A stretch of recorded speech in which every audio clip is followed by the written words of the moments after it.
Hello বন্ধুরা, বৈঠকি ভোজনে আপনাদের সবাইকে স্বাগত। আজকে পালং পনিরের রেসিপি আপনাদের সাথে শেয়ার করব। এক অন্য পদ্ধতিতে আমি এই রেসিপিটা করেছি। ভীষণই ভালো লাগে ডিনারে এই ধরনের রেসিপিটা। তাহলে চলুন দেখে নিই। আমি এখানে গরম জল বসিয়ে দিয়েছি প্রথমে, তার মধ্যে সামান্য চিনি দিয়ে দিয়েছি। আর চিনি দিলে খুব সুন্দর কালারটাও থাকে। আর এখানে পালং শাক ধুয়ে পরিষ্কার করে নিয়েছি। আমি ফুটন্ত জলের মধ্যে শাকগুলো দিয়ে দিচ্ছি। মিনিট 5 আমরা শাকগুলোকে ভাপিয়ে নেব। আর এর মধ্যে আমি দিয়ে দিচ্ছি 3টে এখানে কাঁচা লঙ্কা আমি এর মধ্যে মিশিয়ে দিলাম। এতে খুব একটা ভালো টেস্ট হবে, সেগুলো পরে আমি বলছি। আর এর মধ্যে দিয়ে দিচ্ছি আমি কিছুটা ধনেপাতা ছিল, আমি সেই ধনেপাতাগুলো এর মধ্যে অ্যাড করে দিলাম। কিছুক্ষণ পর আমি পালং শাকগুলো এইভাবে তুলে নিচ্ছি।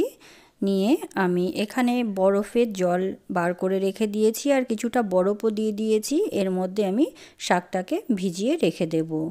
এতে পালং শাকের রঙটা যখন পেস্ট করার পরেও খুব সুন্দর থাকে। এবার আমি পালং শাকটা তুলে জলটা খুব ভালো করে ছেঁকে নিয়ে তারপর আমি একটা পেস্ট রেডি করে নেব। জলটা যতটা সম্ভব ছেঁকে ফেলে দিতে হবে, বেশি জল যেন না থাকে। হাত দিয়ে একটু প্রেস করে নিয়ে জলটাকে বার করে নিতে হবে। এর মধ্যে দিয়ে দিলাম। আর এর মধ্যে আমি সামান্য দিয়ে দিচ্ছি রিফাইন তেল। রিফাইন তেলটা দিলে রঙটা একই রকম থেকে যায়। আর এর মধ্যে পেস্টটা রেডি করে নিচ্ছি। আর এইদিকে আরেকটা পেস্ট তৈরি করার জন্য আমি নিয়ে নিলাম আদা রসুনের একসঙ্গে দিয়ে আমি একটু জলটা বেশি পরিমাণে দিয়ে একটা পেস্ট করে নিচ্ছি। এই যে আমার পেস্টটা রেডি হয়ে গেল। আমি একটু পাতলা গ্রেভি করে নিয়েছি। আর এখানে আমি দিয়ে দিলাম সর্ষের তেল। সর্ষের তেলটা দিয়ে আমি এই রান্নাটা সর্ষের তেলেই করছি, আর সর্ষের তেলটা দিলে বেশ ভালো লাগে। দিয়ে দিলাম শুকনো লঙ্কা, তেজপাতা, আর এখানে ফোড়নে জিরে দিয়ে দিচ্ছি। আর হালকা ভাজা হয়ে এলে এরপর আমি এর মধ্যে মিশিয়ে দেব পেঁয়াজ। পেঁয়াজকে আমি কেটে রেখেছি, 2টো বড় সাইজের পেঁয়াজ নিয়েছিলাম।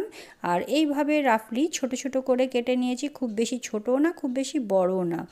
এইভাবে কেটে নিয়ে এগুলোকে আমি হালকা মিডিয়াম আঁচে ভেজে নেব। একদম কড়কড়ে ভাব একটা না আসে, বেশ নরম থাকবে কিন্তু রঙটা ঠিক এই রকম চেঞ্জ হয়ে যাবে। দেখুন এইভাবে আমি একটু ভেজে নিলাম এগুলোকে। এই সময় ভাজা হয়ে এলে এরপর আমি এর মধ্যে মিশিয়ে দেব আদা রসুনের যে পেস্টটা করে রেখেছি সেটা এর মধ্যে মিশিয়ে দেব। এই জন্য এতে একটু জলটা বেশি দিয়েছিলাম, কারণ এখানে মশলাটা কষানোর সময় আমি আর এক্সট্রা এখন জলটা ব্যবহার করব না, যার জন্যই আমি একটু পাতলা করে মশলাটাকে রেডি করেছিলাম। আর এইবার কষাতে কষাতে দেখুন অনেকটাই জলটা শুকিয়েও এসছে। আর আদা রসুনের যে কাঁচা গন্ধটা থাকে সেটাও চলে যাবে, আর মশলাটা হালকা ভাজা হয়ে গেছে। এই সময় আমি টমেটোগুলো দিয়ে দিচ্ছি। আমি এইভাবে একটা টমেটোকে 4 ফালি করে নিয়েছি, নিয়ে এইভাবে করে আমি এর মধ্যে দিয়ে দিলাম। 5 থেকে 7 মিনিট আমরা এইভাবে ঢেকে রেখে দেব। এরপর ঢাকনা তুললে এখানে দেখব যে টমেটোটা অনেকটাই বয়েল হয়ে গেছে। এই সময় আমি ওপরে যে টমেটোর স্কিনটা আছে ওগুলোকে তুলে আমি ফেলে দিচ্ছি, কারণ পেস্টটা দিলে একটা অন্যরকম টেস্ট লাগে, একটা গ্রেভি চলে আসে, মুখে একদম ভালো লাগে না। আর এই রকম করে একবার দিয়ে দেখবেন, গ্যারান্টি দিয়ে বলছি আপনাদের নিশ্চয়ই ভালো লাগবে। আর আমি স্প্যাচুলার সাহায্যে টমেটোগুলোকে ম্যাশ করে নিচ্ছি, এই যে মিশিয়ে নিচ্ছি। এরকমভাবে করে একবার দেখবেন, আমি বলছি আপনার খুবই ভালো লাগবে। আর নুন দিয়ে দিলাম আমি এখানে 1 চামচ, দিয়ে দিলাম লাল লঙ্কার গুঁড়ো, আর দিয়ে দিচ্ছি এখানে আমি ধনে গুঁড়ো। ধনে গুঁড়োটা একটু বেশি পরিমাণে দিলাম, আর দিয়ে দিলাম হলুদ গুঁড়ো। সবগুলো মশলাকে একসঙ্গে মিশিয়ে আবার খুব ভালো করে একবার মশলাগুলো কষিয়ে নেব। দেখুন রঙটা অনেকটা চেঞ্জ হয়ে গেছে। আর এই সবগুলো আমি লো ফ্লেমে আস্তে আস্তে করছি, তা না হলে মশলাগুলো একদম পুড়ে যাবে।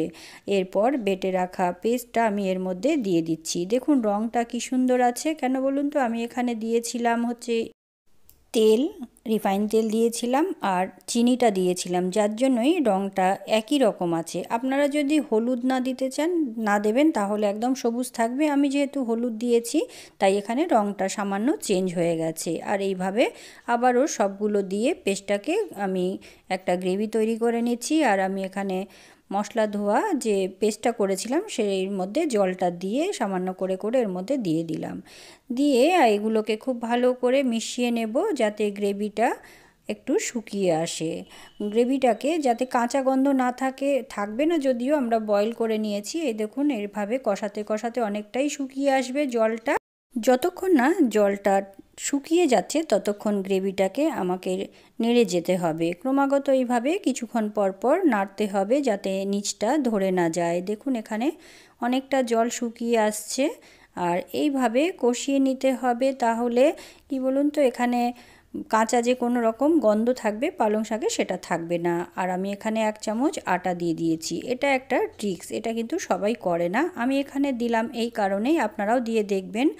গ্রেভির যে একটা টেক্সচার থাকে সেটা কিন্তু খুব সুন্দর হয়ে থাকবে। দেখুন এখানে কতটা ঘন হয়ে গেছে, বাইন্ডিংটা যাতে থাকে খুব ভালো। এই দেখুন এখানে লেগে লেগে যাচ্ছে, মানে খুব সুন্দর একটা গ্রেভি তৈরি হয়ে গেছে, দেখেছেন। আমরা এরপর এখানে সামান্য গরম জল করে রেখেছিলাম, সেই জলটা আমি এর মধ্যে মিশিয়ে দিচ্ছি।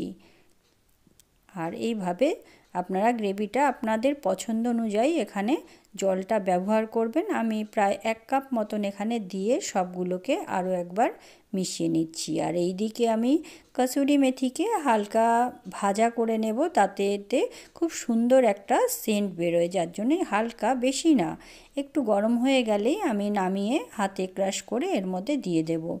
আর এখানে এরপর এখন মিশিয়ে দিচ্ছি পনিরটা। আমি এখানে কাঁচা পনিরটাই দিচ্ছি, আপনারা যদি না পছন্দ করেন ভেজেও ব্যবহার করতে পারেন। আমি এখানে কাঁচাই দিলাম, কাঁচা দিলে বেশি ভালো লাগে। পালং পনিরে কাঁচাটা ব্যবহার করে সাধারণত রেস্টুরেন্টগুলোতে। এরপর আমি ভেজে রাখা কসুরি মেথিটা হাতে ক্রাশ করে এর মধ্যে দিয়ে দিচ্ছি। দেওয়ার পর সবগুলোকে খুব ভালো করে আরও একবার নেড়ে দেব যাতে সবগুলো মিশে যায়, পুরো গ্রেভিটা একসাথে মিশে যায়। আর এর মধ্যে দিয়ে দিচ্ছি সামান্য চিনি, চিনিটা দিলে ব্যালেন্সটা থাকে। দিয়ে দিলাম ফ্রেশ ক্রিম 1 চামচ, আপনাদের থাকলে দেবেন, না থাকলে কোনো অসুবিধা নেই, না দিলেও হবে। আর সবগুলো আরও একবার এভাবে নেড়ে দিচ্ছি। দেখুন কতটা সুন্দর, রঙটা কি সুন্দর আছে, দেখতেও ভালো লাগছে। এই প্রসেসে করে দেখবেন, আমি বলছি ভীষণই খেতেও টেস্ট হবে আর করতেও বেশ ভালোই লাগবে।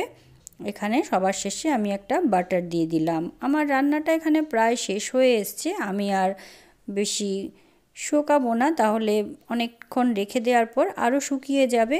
এই রকম পনির ডিনারে অবশ্যই আপনারা একবার করে দেখতে পারেন। রাত্রেবেলায় রুটি, নান এসব দিয়ে বা রুমালি রুটি দিয়ে ভীষণই ভালো লাগবে শীতকালে, একবার অবশ্যই করে দেখবেন। আজকের রেসিপিটা কেমন লেগেছে অবশ্যই কমেন্ট করে আমাকে একবার জানাবেন।